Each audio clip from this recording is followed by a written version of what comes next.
Hello mga ka-vibes, kumusta po lahat? Magbabasa po ako sa bawat zodiac sign sa natitirang 2.5 linggo sa buwan ng April 2025. So ang susunod ko pong babasahin ay ang zodiac sign ng Gemini. Sa mga Gemini, kumusta po kayo lahat? Hello, hello. So ito po ay tungkol sa pag-ibig at kapirahan para kay Gemini sa natitirang 2.5 linggo sa buwan ng April. So, hingi tayo ng guide, angel spirits, angel guides, universe. Ano po ang mensahe nyo para kay Gemini para sa kanyang kapirahan at pag-ibig? So, tingnan natin kung ano pong nakikita natin sa 2.5 linggo. So, kuha tayo dito ng sana all. So pa. Uy, siya na all naman. Siya na all. Ganda naman mga Gemini. Ang ganda mga Gemini.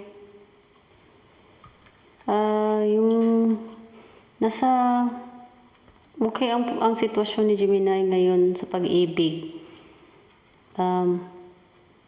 Kumpleto ang pamilya, malusog na pangangatawan, sa mga mag-asawa, sa may partner, sa may mga partners, mga asawa, may mga anak.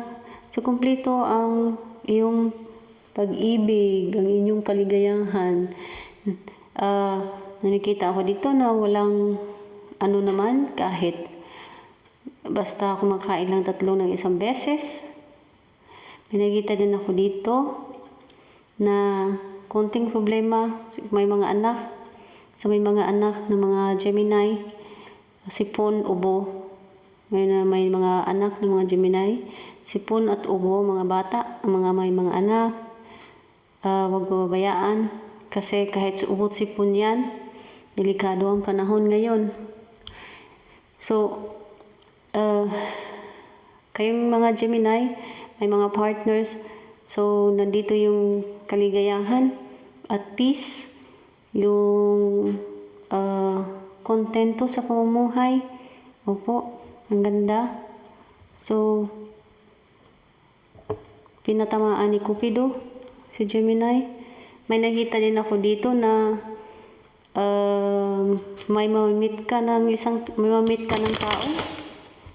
Kung lalaki ka, may taong ipakilala sa'yo, babae, syempre. Lalaki ka, o kahit anong gender mo, may pamimit ka or may mamimit ka na tao na to, at ikaw ay makupido. At ikaw ay makupido. Sa mga babae, ganun din. So, hingi ka agad siya ng number sa'yo. Or number, ano man, Facebook account, kung meron ka man sa mga social medias ngayon, ang dami na pwede na makonek sa mag-connect sa bawat isa sa buong mundo. So, may nakikita din ako dito na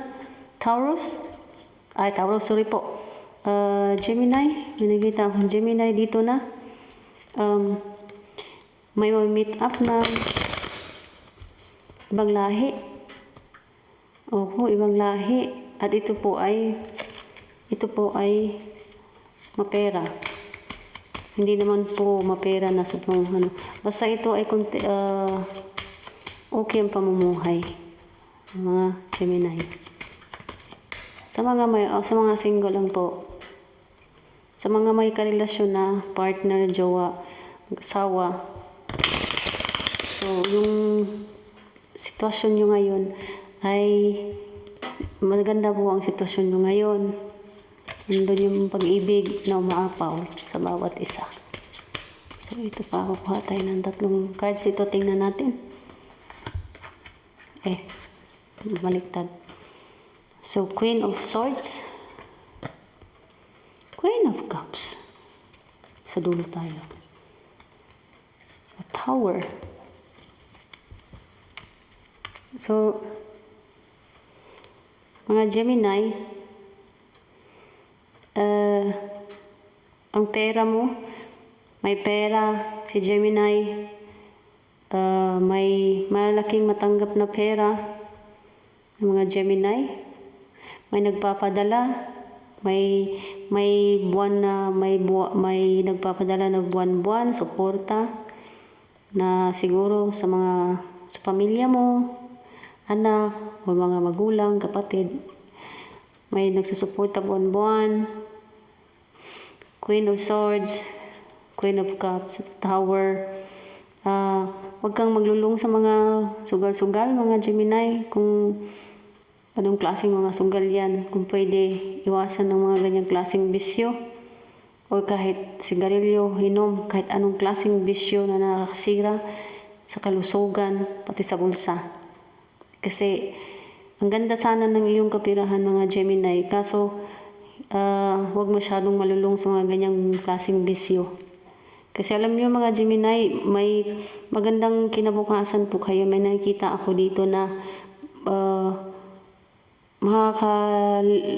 makakapunta ka sa malayong lugar. At itong lugar na to ay magpabago ng iyong buhay. Huwag masyadong malulong sa mga ganyang bisyo. Kasi ang pangarap mo, may nakita ko itong si Gemini, ang taas ng pangarap. Kaso nang dahil nga sa mga ganyang klaseng bisyo mo, paano na yung mga pangarap mo kung hanggang plano lang, wala naman sa kilos. Tapos yung gawain mo nakakasira naman ng kalusugan mo, pati bulsa. So alam mo yung mga Gemini, maganda yung future mo, yayaman ka yayaman ka talaga. Yayaman ka. Nasa sayo ang desisyon, nasa sayo ang pagpapala, nasa sayo ang desisyon. Kasi bawat isa sa atin, may sarili tayong desisyon. Huwag mong hayaan ang ibang tao magdesisyon sa'yo. Ikaw mismo ang magdesisyon sa sarili mo. Kasi puro ka lang plano. May nakita ako dito na plano, wala naman sa gawa. Pero puro ng bisyo. Yayaman ka, Gemini, sa future. Yayaman ka talaga. O nandyan ka na ngayon sa sitwasyon na mayaman ka. Kaso sa isip mo na, madami na akong pera. So, ganito na ang gawin ko. Ganyan mga bisyo. Huwag po. Please, i-wash out yung mga anong bisyo mo na nakakasira sa kalusugan at sa bulsa. Kasi, at peace yung sitwasyon mo sa pag-ibig. May nakita ko dito nga yung pag-ibig ay umaapaw. Maapaw yung pera, pero huwag hayaan ng bisyo ang makakasira sa lahat. Okay po? Maraming salamat sa panonood. Hanggang dito lang po muna tayo. Paalam!